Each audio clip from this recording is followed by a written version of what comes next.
৫ কোটি টাকা ব্যয়ে নির্মিত ভবন, ভেতরে রয়েছে আবহাওয়া পর্যবেক্ষণের আধুনিক যন্ত্রপাতিও। অথচ ১৭ বছরেও স্থানীয় মানুষ পাচ্ছেন না নিয়মিত আবহাওয়ার পূর্বাভাস। খাগড়াছড়ির দীঘিনালার পোমাংপাড়ায় থাকা আবহাওয়া অফিসটি যেন জনবল সংকটে কার্যত অকার্যকর। ২০১৪ সাল থেকে একজন বেলুন মেকারই একাই দেখাশোনা করছেন পুরো অফিস। কোনো কিচ্ছুর দুইটি আর কাজও লাগতেছে না। এই অজাতে কোটি কোটি টাকা খরচ করি, এই জিনিসটি অজাতে নষ্ট করি গেলাম। যদি আমরা কোনো চাষিরা যদি কোনো উপকার হইতাম, কোনো নিউজ পাইতাম, তাহলে একটা সফল হইতো। ২০০৯ সালে স্থানীয় মানুষের আবহাওয়ার তথ্য ও আগাম সতর্কবার্তা দেওয়ার লক্ষ্য নিয়ে নির্মাণ করা হয় দীঘিনালা আবহাওয়া অফিস। কিন্তু দীর্ঘ ১৭ বছরেও সেই লক্ষ্য পূরণ হয়নি বলে অভিযোগ স্থানীয়দের। লোকবল যতটুকু প্রয়োজন ততটুকু না থাকার কারণে আমরা ওই আবহাওয়া অফিস যেটার জন্য গঠন হয়েছিল এটার উপকার পাচ্ছি না।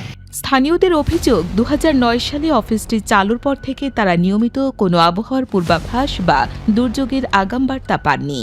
অথচ পাহাড়ি এই এলাকায় অতিবৃষ্টি, পাহাড়ি ঢল, বন্যা ও ভূমিধসের ঝুঁকি রয়েছে।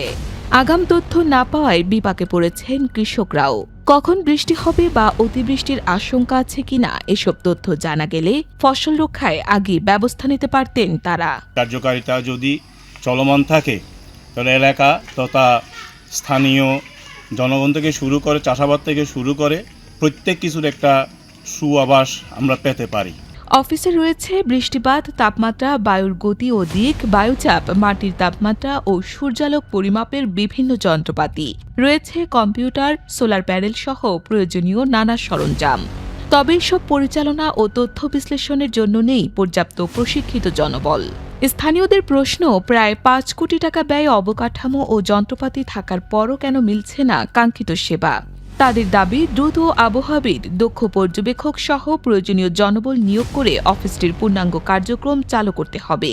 এতে একদিকে যেমন কৃষকরা উপকৃত হবেন, অন্যদিকে পাহাড়ি ঢল, বন্যা ও ভূমিধসের মতো দুর্যোগে আগাম সতর্কবার্তা পেয়ে জীবন ও সম্পদের ক্ষয়ক্ষতিও কমানো সম্ভব হবে। যখনই ভারী বৃষ্টিপাত হয় বা উজান থেকে যখন পাহাড়ি ঢল আসে, তখন এই আবহাওয়া পূর্বাভাসটি যদি সচল থাকে তাহলে আমরা আবহাওয়া সংক্রান্ত পূর্বাভাসের তথ্যগুলো আমরা নিয়মিত পেতে পারি। ৫ কোটি টাকার অবকাঠামো আর গুরুত্বপূর্ণ যন্ত্রপাতি সবই আছে, নেই শুধু প্রয়োজনীয় জনবল। এখন প্রশ্ন, আর কতদিন এভাবেই পড়ে থাকবে দীঘিনালার আবহাওয়া অফিস?